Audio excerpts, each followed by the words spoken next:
안녕하세요. 전 20대 중반 남자입니다. 저는 어려서부터 탈도 많고 사고도 많은 집안에서 자랐어요. 부모님은 제가 어렸을 때부터 자주 다툼을 하셨고, 그러실 때마다 엄마에게 소리 지르는 아빠의 모습이 너무 무서워서 항상 방 한구석에서 울곤 했습니다. 그래서 저는 어릴 때부터 아빠에 대한 반감이 있었어요. 하지만 한 가지 제가 조금 의아했던 점은 그렇게 엄마에게 화를 내던 중에도 아빠는 저에게만큼은 온화하셨고 전혀 화를 내지 않으셨다는 거예요. 하지만 그래도 싫었습니다. 아빠가 엄마에게 하는 행동들은 어릴 적 저에게 지워지지 않는 트라우마를 심어줬으니까요. 시간이 흘러 제가 중학생이 되고 고등학생이 되면서 어느 정도 키도 크고 힘이 생기면서부터는 저는 엄마를 지켜야겠다는 생각이 들었습니다. 유독 저에게는 약한 아빠였기에 제가 중간에 끼어들어서 말리면 어떻게든 끝이 났거든요. 하지만 잦은 다툼까지 모두 막을 수는 없었습니다. 계속되는 감정 싸움 끝에 결국 부모님은 이혼하게 됐습니다. 정말 큰 결정이었음에도 저는 그 당시에 충격적이지도 않았어요. 오히려 제가 속이 다 시원했습니다. 왜냐하면 저는 오래전부터 부모님이 차라리 이혼을 했으면 좋겠다고 생각했어요. 그러면 더 이상 이 꼴을 보지 않아도 되니까요. 그때 저는 더 물어볼 것도 없이 엄마를 따라가겠다고 했습니다. 당시 무척 섭섭해 하시던 아빠의 얼굴이 아직도 잊히지는 않지만 아빠라는 사람은 제 인생에서 최악인 사람이었으니까요. 당시 그 표정은 오히려 저에게 묘한 쾌감을 주었습니다. 어디 혼자서 잘 살아봐라 하는 마음이었던 것 같아요. 가정의 화목을 깬 가장 큰 장본인은 아빠였으니까요. 당시 전 한참 반항심에 불타오를 때라 그가 불행하게 살기를 바랬어요. 부모님의 이혼 후 정말 엄마는 빠르게 안정을 찾으셨습니다. 친척들을 통해 종종 들리는 아버지의 소식은 거의 폐인처럼 사신다는 소식이 들리기도 했어요. 지난 날을 많이 후회하기도 하고 아들을 데려오고 싶다고 했다는 얘기까지 들었습니다. 엄마가 안정을 찾음과 동시에 엄마의 마음을 감싸주고 안아주고 보듬어주는 단짝도 만나시게 됐고 그분의 따뜻한 배려와 마음씨 덕분에 엄마가 행복해하는 모습을 보니 저도 모르게 감격해서 가끔 감사의 눈물을 흘리기도 했습니다. 하지만 이혼 후의 생활고는 어쩔 수 없이 따라오는 문제였어요. 하지만 그분께서 어려울 때마다 많은 도움을 주셔서 매번 힘들 때마다 큰 힘이 되었고 저도 엄마를 힘들게 하고 싶지 않아서 나름 알바를 하면서 대학 생활에 쓸 돈을 미리 벌어두곤 했습니다. 그렇게 2년 정도가 지났어요. 저는 원하는 좋은 대학까지는 가지 못했지만 그래도 지방에 있는 국립대에 입학하게 됐습니다. 제 형편에 지방이라도 장학금 제도가 잘 되어 있는 국립대에 가야 했기에 정말 시간을 쪼개가면서 공부했었는데 다행히 그것만큼은 해결된 것이죠. 2년 동안 알바를 하면서 모아둔 돈을 대학 입시 때 쓰니까 나름대로 굉장히 뿌듯했습니다. 어머니도 저에게 정말 수고했다고 하시면서 그 아저씨에게 말해서 제 원룸 보증금 500만 원을 보태주셨어요. 정말 너무 감사했습니다. 그런데 그 돈이 그런 의미일 거라고는 상상도 못했습니다. 엄마는 그 돈이 저에게 마지막 이별 선물이라고 하시더라고요. 그러면서 엄마는 저에게 이렇게 말씀하셨습니다. 엄마도 이제 이 아저씨하고 행복하게 살고 싶어. 그런데 솔직히 그러기에는 너라는 존재가 좀 부담스러워. 너도 이제 성인이 됐으니까 네 인생은 네가 알아서 찾았으면 좋겠구나.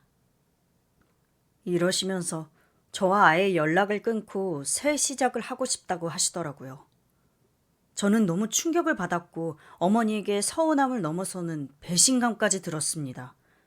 저도 아저씨가 너무 좋았고 우리 다 같이 살면 되는데 굳이 제가 왜 빠져야 하는지 이해할 수가 없었어요. 엄마에게 부담 안 주려고 공부하면서 알바까지 했는데 그래서 학비도 내가 해결했는데 왜 내가 버려져야 하냐며 엄마를 붙잡았습니다. 하지만 엄마는 완강히 거절했어요. 마치 제가 성인이 되길 기다렸다는 것처럼 엄마는 저에게 아무런 미련이 없어 보였습니다. 너무 분하고 화가 나는 마음에 아저씨에게 매달려 볼까도 생각해봤지만 어려서부터 봐온 엄마의 애잔한 모습 때문일까요? 전 정말 엄마가 행복하게 살아가기를 바라고 원했거든요. 엄마가 행복할 수만 있다면 제가 앞에 보이지 않는 게 그것이 내가 해줄 수 있는 유일한 방법이라면 그렇게 해드려야겠다고 생각했습니다. 결국 저는 엄마가 얘기하신 대로 하기로 하고 연락을 끊고 지냈습니다.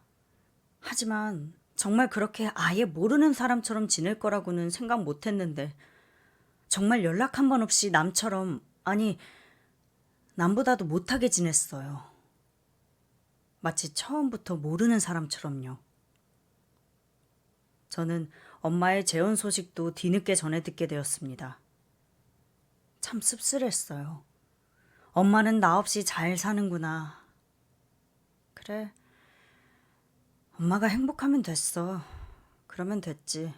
라는 마음으로 스스로 위안을 삼으면서 나는 나대로 내 길을 가야지 하고 마음을 다잡았습니다. 그리고 찾아온 첫 명절. 가족 없이 보내는 첫 명절이라 그런지 마음이 정말 허전했습니다. 이때 참 사람 마음이 간사한 게 상황이 이렇게 되니까 문득 아버지 생각이 나더라고요. 아빠도 이렇게 쓸쓸하게 매일을 보냈을까 하는 생각이 들었습니다.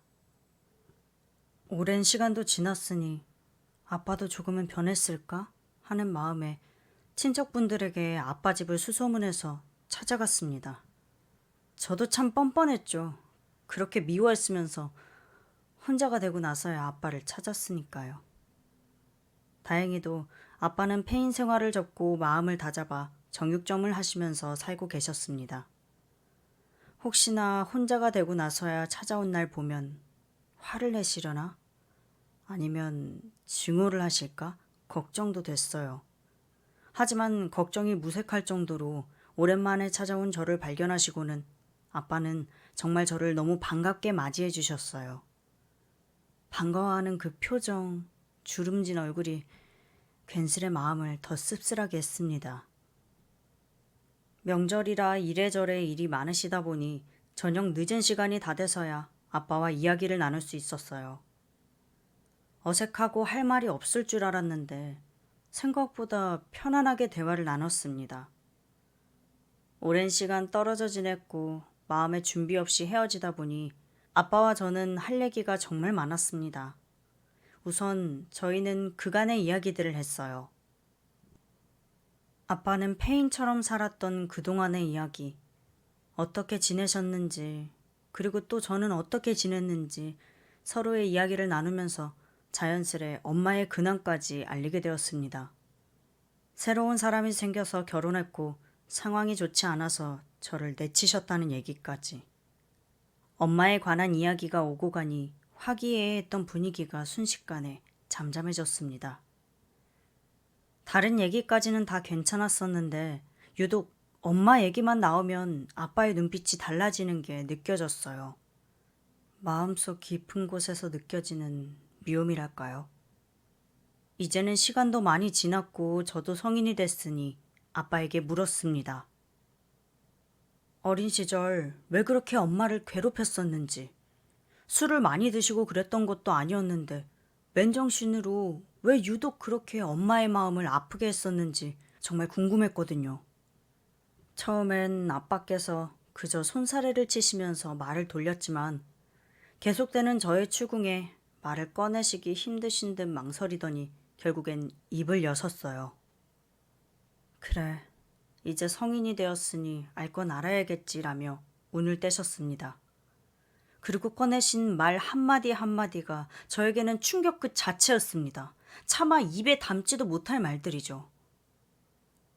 과거 엄마는 바람기가 많으셨고 그러다 보니 주변에 남자가 많아서 잦은 다툼이 있었다는 이야기.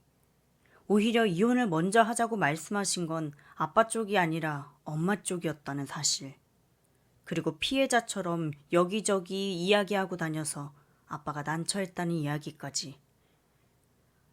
다른 증거는 하나도 없었고 유일한 외도의 증거가 저인데 키운 정도 정이라고 내 아들인데 어떻게 할 수가 없었다는 이야기. 제가 충격받을까봐 이혼을 강제로 하기 어려웠다고 말씀하시는데 이게 도통 무슨 소린지 몰라서 고개를 갸웃거리고 있을 때 마지막에 하시는 그 한마디가 저의 뇌를 정지시켜버렸습니다. 사실 너는 내 친아들이 아니다. 네 엄마와 다른 사람 사이에서 생긴 아이다. 저는 도저히 이 사실을 믿을 수 없어서 현실을 부정했고 이런 말씀을 하는 아빠를 용서할 수가 없었어요. 말도 안 되는 거짓말이라며 대뜸 화를 내고 자리를 박차고 일어나 집으로 돌아왔습니다. 말도 안 돼. 이건 뭐지? 이 말도 안 되는 상황은 뭐야? 갑작스러운 혼란스러움에 머리를 쥐어뜯다가 이내 흥분을 가라앉히고 어린 시절을 떠올려 봤습니다. 생각해보니 정말 이상한 점이 많았어요. 과거 엄마 곁엔 늘 친한 남자 아저씨들이 많았다는 것도 사실이었고 종종 하루 이틀 집을 비우시기도 했습니다. 그럴 때마다 아빠는 식탁에 앉아 쓸쓸히 홀로 술을 드시던 모습이 생각났어요. 그리고 아빠는 저를 미워한다거나 화를 낸 적은 없었어요. 그리고 아빠의 분노는 항상 엄마 한 사람한테만 향해 있었습니다. 그런데 이제 와서 이 사실을 받아들이면 전 괜한 아빠를 미워했던 사람이고 되려 잘못한 엄마의 편을 들어버린 못난 아들인데 그 말이 다 사실이라 한들 다 진짜 인정해버리면 제 마음이 더 견디기 힘들 것 같았어요. 전 먹지도 못하는 술을 사놓고 하루 이틀 며칠을 술만 마시며 시간을 보냈습니다.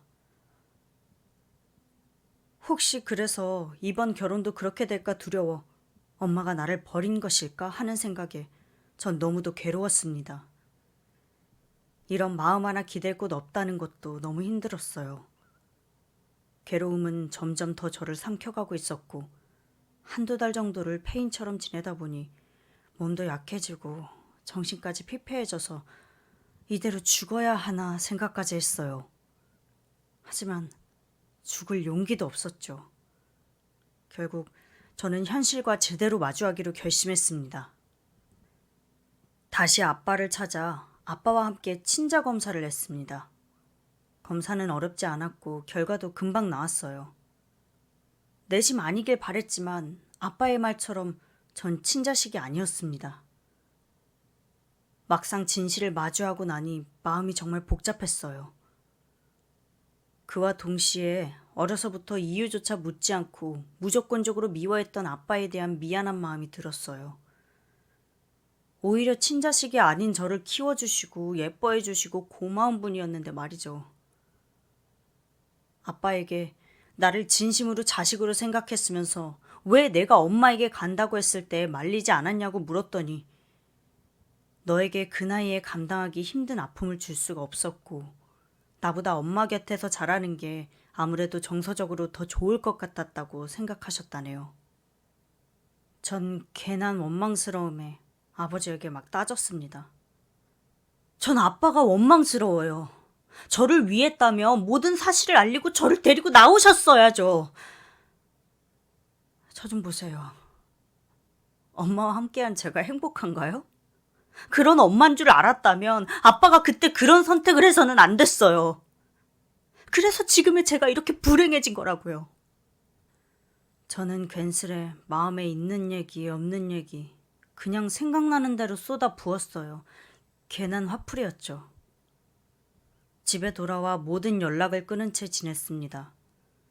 왜 내가 이런 삶을 살아야 하는지 너무 억울했어요. 태어나고 싶어서 태어난 게 아닌데 왜 하필 나에게 이런 일이 일어나야 하는지. 그저 평범하게 살고 싶었을 뿐인데 내겐 그런 행복조차 허락되지 않는 건지. 전 이 화를 주체할 수 없어서 엄마에게 전화를 걸었습니다. 그리고 모든 것을 얘기했어요. 아빠를 다시 만나서 친자 검사까지 한 사실을요. 그런데 놀라서 변명이라도 할 줄 알았는데 엄마는 오히려 차분하고 차갑게 저에게 말했습니다. 결국 알아버렸구나. 그런데 그래서 네가 달라지는 게 뭐가 있니? 생각할수록 너만 아프고 힘들 거야. 그냥 다 잊고 열심히 살아. 변명조차 하지 않는 차가운 엄마의 태도에 전 더욱 화가 치밀어 올랐습니다. 전 머리 끝까지 오른 화를 억누르고 마지막으로 질문했습니다. 내가 없는 지금의 엄마는 행복하냐고요. 엄마의 행복하다라는 대답을 듣고 그냥 아무 말 없이 저는 전화를 끊었습니다. 대체 어디서부터 잘못된 것인지는 모르겠지만 한 가지 확실한 사실은 저를 아껴주고 지켜오셨던 분은 어쩌면 아빠일 수도 있다는 사실을요. 엄마에겐 전 그냥 무거운 짐일 뿐이었어요. 저는 그날로 아빠를 찾아 정식으로 사과를 드렸고 아빠와 밤새 술을 마시며 대화를 나눴습니다. 아빠는 핏줄이 아닌 저를 아들처럼 아껴주시고 길러주셨으니 더욱이 죄송하고 미안한 마음이 들었어요. 그렇게 얘기를 나누고 저는 용기를 내서 지금이라도 늦지 않았다면 아빠 일을 도우며 같이 살고 싶다는 말씀을 드렸고 아빠도 혼자서 하시는 정육점 일이 너무 고단하고 힘드셨는데 아들이 도와주면 더욱 힘이 될 것 같다며 저를 받아주셨습니다. 고마움에 눈물이 흘렀어요. 그리고 더는 혼자가 아니라는 사실이 무엇보다 저를 안도하게 했어요. 저는 이 이후로 아빠를 도와 정말 열심히 일했습니다. 그러면서 대학 공부도 빼먹지 않고 틈틈이 해서 마쳤고 대학 때 배웠던 온라인 마케팅 방법들을 통해 아빠의 정육점 사업을 스마트 스토어로 다양한 상품을 올리고 홍보했습니다. 그랬더니 매출이 갑자기 엄청나게 뛰었어요. 그동안 고생했던 아빠에 대한 미안한 마음에 어떻게든 도움이 되고자 했던 노력이 결실을 보았습니다. 꼭 잘 돼서 행복해지고 싶다는 저의 간절함이 이런 말도 안 되는 결과로 나타난 것 같아 너무 감격스러웠어요. 이후 저와 아빠의 이런 얘기들을 어떻게 들으셨는지 엄마가 갑자기 저에게 연락해서 만나자고 하더군요. 반감이 들었지만 내용이 궁금했던 저는 고민 후 엄마를 만났습니다. 그렇게 만난 엄마는 저에게 대뜸 그동안 키워준 보답을 하라고 하더군요. 내가 널 이렇게 잘 키워놓았으니 지금 성공할 수 있었다며 그것에 대해 보상하라는 얘기입니다. 저는 너무 황당해서 500만 원의 아들을 버리신 엄마가 하실 얘기는 아닌 것 같다고 했고 그만 돌아가시라고 다시는 찾아오지 말라고 얘기하고 자리를 나왔습니다. 괘씸한 마음에 전 엄마와 함께 살고 있는 아저씨에게 연락해서 그동안에 있었던 모든 상황을 설명했고 엄마의 이중적인 과거와 뒷사정들을 얘기했습니다. 아저씨도 언제든 버림받을 수 있다고요. 그 얘기를 들으신 아저씨는 충격을 받으셨고 엄마에게 그만 살자고 얘기를 하셨습니다. 엄마는 제가 거짓말을 하는 거라며 아저씨에게 울고불고 싹싹 빌었지만 아저씨는 냉정하게 엄마를 떠나셨습니다. 엄마는 그렇게 모든 사람에게 버림받은 후 친척들 집을 전전하며 얹혀 산다고 들었습니다. 그러다가 또 남자를 찾겠죠. 한때 정말 진심으로 엄마의 행복을 빌었는데 이런 식으로 엄마를 저주하게 될 줄은 꿈에도 생각하지 못했네요. 앞으로 전 그동안의 불행하고 어두웠던 과거를 다 잊고 아빠와 함께 쭉 행복하고 즐겁게 살고 싶습니다. 그리고 하나 더 소망이 있다면 우리 아빠의 남은 인생을 함께 걸어갈 운명의 짝꿍도 찾아드리고 싶습니다. 지금까지 긴 제 얘기를 들어주셔서 감사드립니다.